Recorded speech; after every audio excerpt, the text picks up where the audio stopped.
Hello guys, ayan din natin si Dax 101 dito. Meet natin. Hello.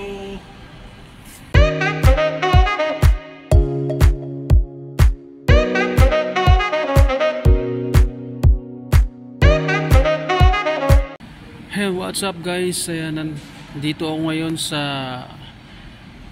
Riyadh train station at pabalik na ako ng Hupuk. Ito ang itsura ng Riyadh dito station. Ayan.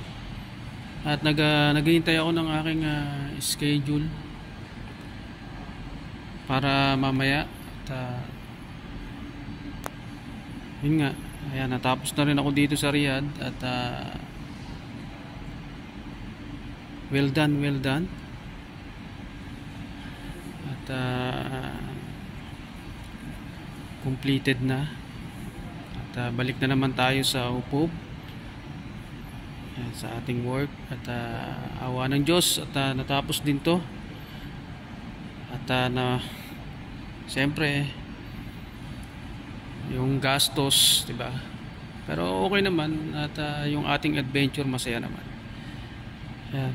At sa mga nandyan guys, thank you so much at maraming salamat sa mga nag-watch at sa mga pumapalo sa aking YouTube at Facebook. Ayan. Thank you so much sa lahat at a few moments later. hello guys, ayan din natin si Dax 101 dito. Meet natin. Hello. Ayan, meet natin si Dax 101. Oh, nandiyan si Sing. Oo.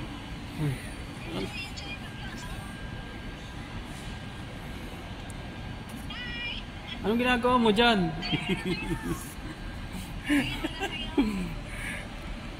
Ayan, Dax 101. Dennis Diet. Shout out. Akala ko naman, magbiyahe ka rin papunta ka nun. Hindi. Pumunta lang ako. Di ba sabi ko, punta ako. Ah? Hindi ko nabasa. Hindi mo nabasa? Oo. Eh, tinatanong kita kung anong oras yung alis mo eh. Alas 12 pa, alas ko. Eh, alas kagigising ko lang. Oo. Oo nga pala, naalala ko, sabi ko malapit lang ito dito eh. Kahapon sana, masyal ako sa mag-isa dun sa sa Bata. Nawala nga sa isip ko. Ano ba ngayon? 9? 10? Hindi, sabi mo, busy ka eh. Oo nga, na-busy nga ako kahapon. Kaya hindi na kita in-interview. Kaya anong oras na kami anong oras